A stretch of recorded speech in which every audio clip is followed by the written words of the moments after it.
तो गाइस कैसे हो आप लोग। तो स्वेलो स्टार ऑरिजिन कॉन्टिनेंट के नेक्स्ट नोवेल के चैप्टर नंबर 203 में आपका स्वागत है। तो चलिए शुरू करते हैं, लेकिन उससे पहले मैं बताना चाहता हूँ कि मैं दिवाली के बाद मतलब 1 तारीख को रेनेगाडे इमॉर्टल को एक्सप्लेन करने वाला हूँ। और यहाँ पर एक बंदे ने इसको एक्सप्लेन करना जारी रखा है, तो मैं उसके आगे के चैप्टर से एक्सप्लेन करूँगा, क्योंकि आप में से कई सारे बंदों ने कॉमेंट सेक्शन से लेके ईमेल्स तक में यही कर रखा है कि रेनेगाडे इमॉर्टल को एक्सप्लेन करो। अब वो रेनेगाड है या फिर रेनेगेड वो नहीं जानता, लेकिन मैं इसके नॉवेल्स को लाने वाला हूँ, तो तैयार रहना। मैं दोपहर से स्टार्ट कर दूंगा अपलोड करना, और ज़्यादा नहीं, सिर्फ 250 चैप्टर्स बचे हुए हैं, तो इस महीने के एंड तक या फिर अगर सपोर्ट अच्छा है तो 20 दिनों में भी इसको ख़त्म कर दूंगा। तो जैसा कि अभी तक हमने पिछले एपिसोड में देखा कि लू फेंग के पास वो ह्यूआन में ब्लड लाइन की कॉर्प्स आ चुकी होती है, और साथ में लू फेंग ने ब्लैक फायर डेमन लॉर्ड को उसके पैसे भी दे दिए होते हैं। जिसके बाद हमें दिखाया जाता है ब्लैक फायर डेमन लॉर्ड को,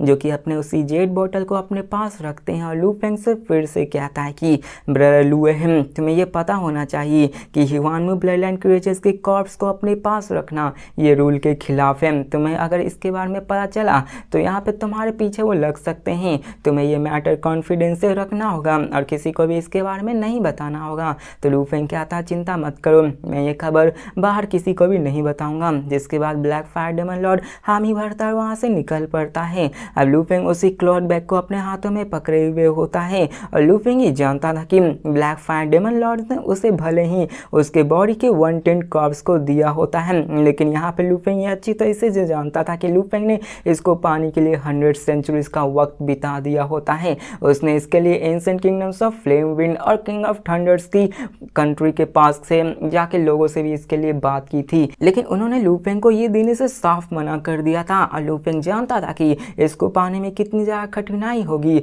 और यहाँ पे बताया जाता है कि ह्यूआन में ब्लड लाइन जो कि बहुत टॉप लेवल्स के क्रिएचर्स होते हैं, उन्हें खुद एम्पर और मोनार्च गार्ड किया करते हैं। और आप लोग समझ सकते हो कि उसकी कीमत कितनी ज़्यादा होगी, क्योंकि एम्पर और मोनार्च बहुत ही नेक्स्ट लेवल के बंदे होते हैं। वो लू फेंग को आराम से चुटकी भर से मार सकते हैं। और बताया जाता है जो अल्टीमेट रोलम स्ट्रेंथ के जितने भी ह्यूआन से ब्लड लाइन क्रिएचर्स होते हैं, वो तो 2 ग्रेट एंचेस्टर के इनकार्नेशन के क्लोन से गार्ड किया जाता है। मतलब वो क्रिएचर्स इतने ज़्यादा पावरफुल होते हैं, और ये उनको डर होता है कि अगर ये ह्यूमन में ब्लड लाइन क्रिएचर्स वहाँ से भाग गए, उनके ख्याल से निकल गए, तो उनके लिए बहुत ही बड़ी डिजास्टर आ सकती है। इसलिए उनके क्लोन्स जो कि एंचेस्टर, और एंचेस्टर समझ लो तो इस ऑरिजिन कॉन्टिनेंट का सबसे पावरफुल बैंक कहा जा सकता है, वो उसकी रखवाली करते हैं। लू फेंग ये हार्डशिप को जानता था। जिसके बाद लू फेंग आगे बढ़ता है, वर्ड से ट्रैवल करता है, अपने रूम में आता है और स्टार टावर में एंटर कर जाता है। जिसके बाद हमें स्टार टावर्स के एक लेयर्स का सीन दिखाया जाता है, जहाँ पे लू फेंग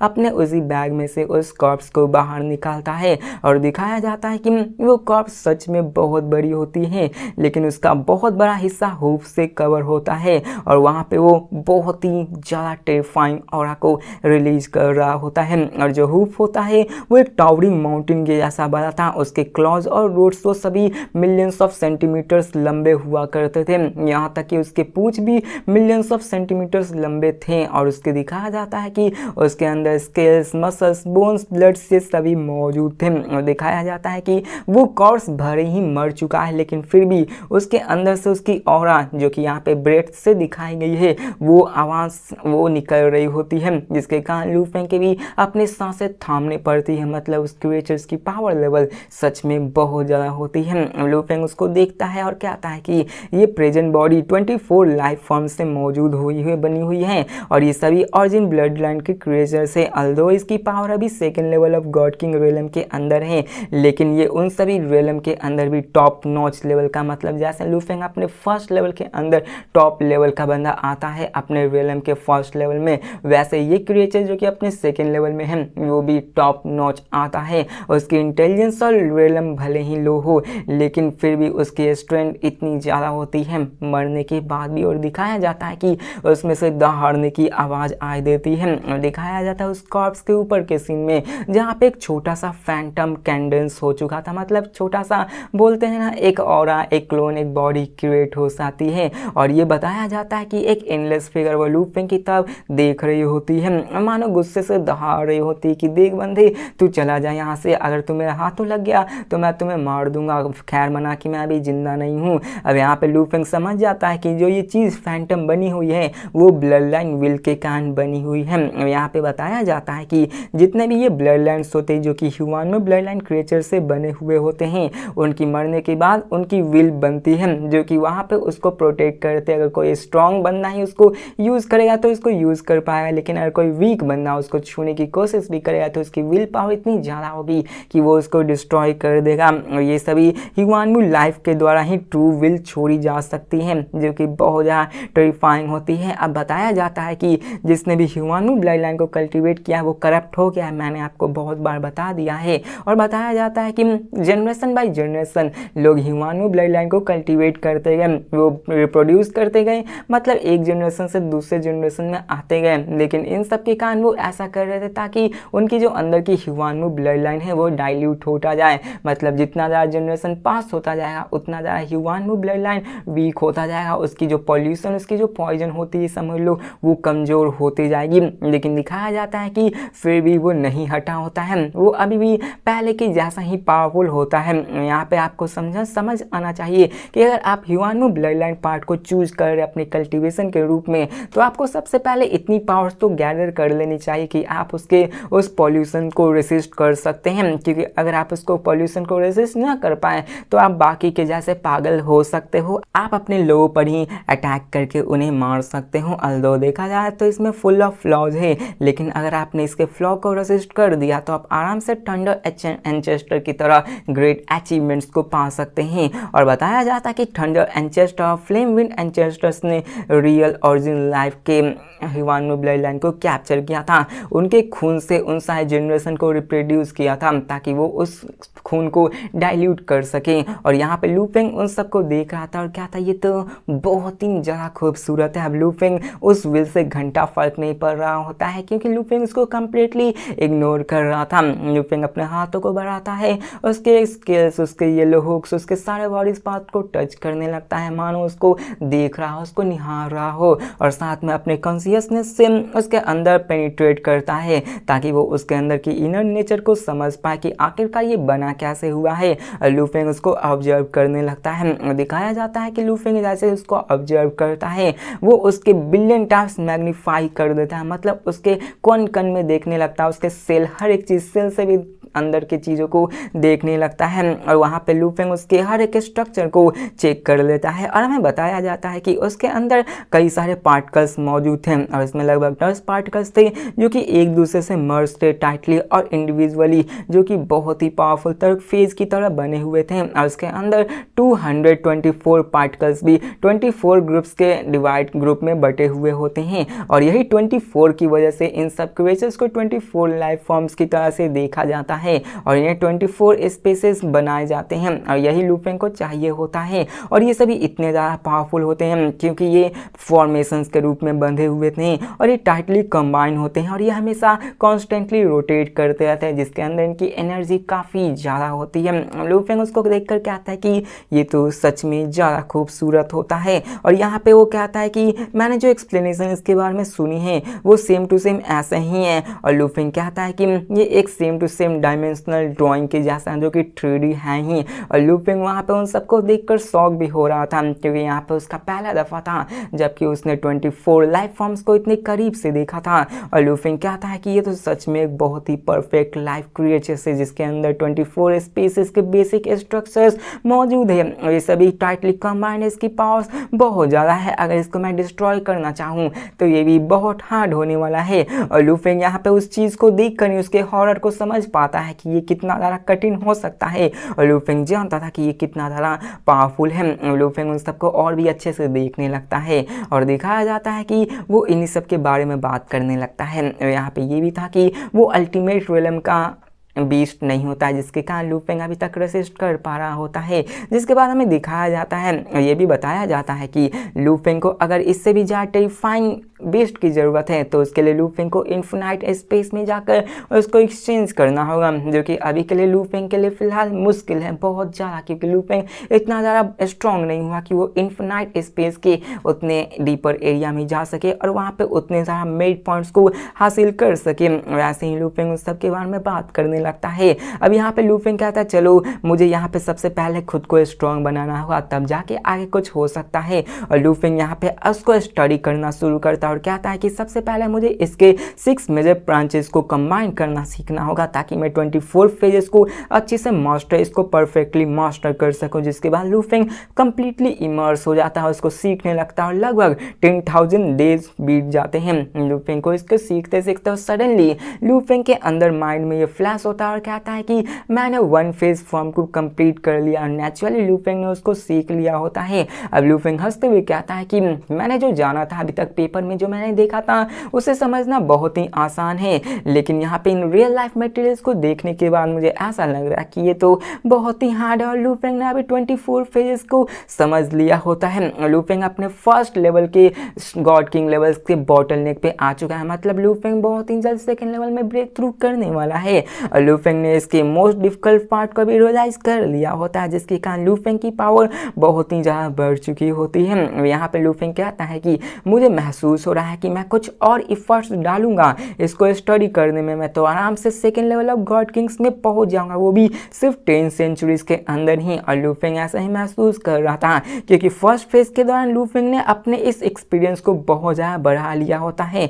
उसने अपने 6 ब्रांचेस को एक साथ मिला लिया होता है। और लूफिंग कहता है कि इसी कारण तो 24 फेज फॉर्म्स की जो इनहेरिटेंस होती है वो इतनी ज़्यादा मुश्किल होती है क्योंकि इसको पाना इतना भी आसान नहीं होता है, लेकिन अगर कोई इसको समझ जाए तो नेचुरली वो ब्रेक थ्रू कर सकता है। और लूफिंग अभी ब्रेक थ्रू के वर्ड्स पे ही होता है, लेकिन उसके लिए अभी टाइम चाहिए होता है। लेकिन फिर भी लूफिंग के लिए डिफिकल्टी आने वाली थी। लूफिंग को अभी फर्स्ट से सेकंड लेवल में जाना होता है, जो कि इतना भी श्योर नहीं था कि लूफिंग 10 सेंचुरी में कर पाएगा, क्योंकि लूफिंग को सिर्फ अभी महसूस हो रहा था कि जिस हिसाब से चल रहा है वैसे चले तो वो ब्रेक थ्रू कर लेगा। और बताया जाता है कि यहाँ पे इस कंट्री में ऐसे कई सारे गॉड किंग्स थे जो कि अभी भी फर्स्ट लेवल में अटके हुए थे, वो कभी भी ब्रेक थ्रू नहीं कर पाए। और फाइनली अगर उन्हें ब्रेक थ्रू करना होता है तो उन्हें केओटिक सोर्स ब्लड लाइन को प्रैक्टिस करना पड़ता होता है, तभी वो जाके ब्रेक थ्रू कर पाते हैं। यहाँ तक कि गॉड किंग जियाइन जो कि बहुत ही प्राउड थे, जो कि अपने first level of God king के अंदर इनविंसिबल हुआ करते थे, अगर उन्हें भी अपने आप को ब्रेक थ्रू कराना है तो वो उन्हें इसी मेथड को यूज़ करना होगा, लेकिन फिर भी वो नहीं कर पाए, चाहे वो फिर भी अपने फर्स्ट लेवल में इनविंसिबल क्यों ना हो, क्योंकि ब्रेक थ्रू करना इतना आसान थोड़ी ना होता है। जिसके बाद लूफिंग कहता है कि जब मैंने गॉड किंग बना था तो सबसे पहले मैंने 6 major branches of life forms को मास्टर किया था, जिसके बाद मैंने 6 मेजर ब्रांचेस के रिलेटेड जितने भी चीज़ें थी उसको प्रैक्टिस कर लिया था। जिसके बाद मैंने ऑरिजिन ऑफ लाइफ को कंप्लीटली ऑब्जर्व करना शुरू किया था और साथ में मेरे पास 2 स्पेशल इनहेरिटेंस की गाइडेंस भी होती है। लूफिंग को ये 2 इनहेरिटेंस अपने टीचर से मिली हुई होती है, वो भी मुफ्त का। लूफिंग ने इससे 200 ईयर्स में आराम से सीख लिया होता है। और लूफिंग ये जानता था कि अभी उसको पावरफुल बनने मतलब सेकेंड लेवल में आने में टाइम लगने वाला है। लूफिंग अभी भी काफ़ी सेटिस्फाइड होता है, उसे इतनी जल्दबाजी नहीं थी कि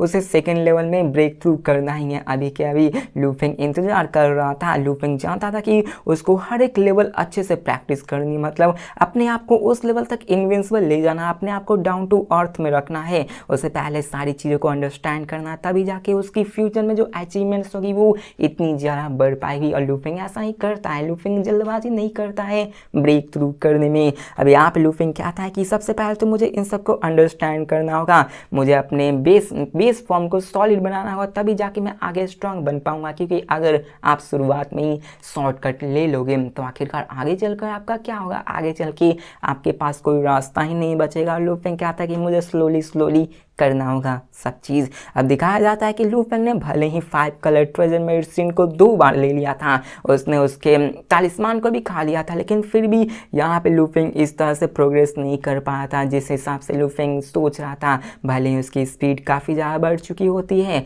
अब जबकि लूफिंग ने 24 फेजेस ऑफ लाइफ मटेरियल्स को भी अपने रेफरेंस के अंदर ले लिया था, तो जिसके हिसाब से लूफिंग की कल्टिवेशन और भी अच्छी होने वाली होती है। और लूफिंग अपने उसी ह्यूज कॉर्स मटेरियल्स की तरफ देखता है और कहता है कि कि लगता है कि मुझे अगर ब्रेक थ्रू करना है तो सबसे पहले मुझे लाइफ पार्ट से होकर गुजरना होगा और मुझे ब्रेक थ्रू करना होगा। और साथ में लूफिंग वहाँ पे scales, muscles, bloods, bones in सभी को देखने लगता है और लूफिंग उन सबको कलेक्ट करता है जो कि उस पूरे टोटल बॉडी पार्ट्स का 1000 मटेरियल्स होता है। जिसके बाद लूफिंग उसको अपने पास रख देता है और यहाँ पे लूफिंग मोरोसा से कहता है कि मोरोसा मुझे मिलने आओ, मुझसे स्टार टावर में मिलने आओ। और यहाँ पे हमें दिखाया जाता है कि मोरोसा को जब से लूफिंग ने कहा होता है कि तुम्हारे लिए सरप्राइज आने वाला है, तब से यहाँ पर मोरोसा लूफिंग का ही इंतजार कर रहा होता है कि कब मेरे मास्टर आके मुझसे कहेंगे कि यहाँ पे तुम्हारे लिए मैंने खाना लाया है, उसी का इंतजार कर रहा होता है। और हमें दिखाया जाता है कि वहाँ पे उसे लूफिंग की न्यूज़ मिलती है कि मोरोसा मेरे पास से मिलने आओ,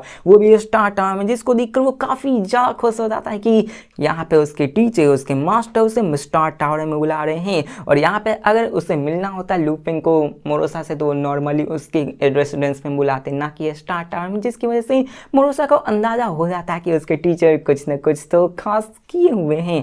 जिसके बाद दिखाया जाता है मोरोसा स्टार टावर में आ जाता है और वहाँ पे लूफिंग को मास्टर कहकर ग्रीट करता है। जैसे ही मोरोसा स्पीकर के सामने देखता है, उसे सामने युवानु ब्लड लाइन की वही बड़ी सी मैजेस्टिक कॉप्स दिखती है जो कि स्पेशली हुप्स, क्लॉज ये सभी मौजूद होती है। जिसे देखकर मोरोसा की आंखें चमक उठती है, मतलब उसको मानो कोई भूखे को खाना मिल गया हो। मोरोसा बहुत ही एक्साइटेड कहता है कि ये तो और यहाँ पे हमें दिखाया जाता है कि वो एक वर्ल्ड बीस्ट था जिसके कान यहाँ पे इतने बड़े, इतने पावरफुल क्रिएचर्स, इतने अच्छे खाने को देखकर उसके मन के अंदर से इच्छा आने लगती है कि इसे खा जाओ, तुम क्या कर रहे हो, इसे खा जाओ। यहाँ पे लूफिंग कहता है कि ये कॉर्प्स यहाँ पे केओटिक सोर्स ब्लड लाइन की 110 लाइफ फॉर्म्स की कॉर्प्स हैं और यहाँ पे अगर फिजिकल स्ट्रेन में देखा जाए तो सेकेंड लेवल गॉड किंग्स को भी एक्सीड कर चुकी है और इसकी जो कोई कैरेक्टरिस्टिक है वो तो अल्टीमेट लाइफ फॉर्म्स तक भी पहुंच चुकी है। तो मोरोसा कहता है कि मैं महसूस कर पा रहा हूँ और वो बड़बड़ाते हुए कहता है कि अगर मैंने इसको स्वॉलो कर लिया तो मैं डेफिनेटली ब्रेक थ्रू करने में कामयाब हो पाऊंगा। और यहाँ पे दिखाया जाता है कि उसने इसी लम्हे का तो इंतजार किया था क्योंकि वो अभी तक इतने टेस्टी खाना को खा ही नहीं पाया था। यहाँ पे लूफिंग स्माइल करते हुए कहता है कि यहाँ पे मैंने इसके लिए बहुत ही मशक्कत की है और मैं यहाँ पे तुम्हारे ऊपर भी बहुत ही ज़्यादा खर्च कर रहा हूँ। लूफिंग यहाँ मजाक कर रहा था। अब यहाँ पे आप तो जानते हैं लूफिंग ने कितने ज़्यादा पैसे को बर्बाद कर दिया था इसको लेने में और यहाँ पे लूफिंग ने अपनी कल्टीवेशन को भी, जो कि 24 लाइफ फॉर्म्स होती है, उन सबको कर लिया होता है, जिसके कारण ये कॉर्प्स उतनी अब काम की नहीं होने वाली थी। जहाँ पे वो लूफिंग इसको मोरोसा को देने वाला था ताकि वो इसको खाकर और भी स्ट्रांग बन सके। जिसके बाद दिखाया जाता है कि लूफिंग ने उसके सिर्फ थोड़े से स्क्रैप्स को ही लिया होता है जो कि बोन्स, ब्लड से सब होते हैं, जो कि लूफिंग ने अभी निकाले होते हैं।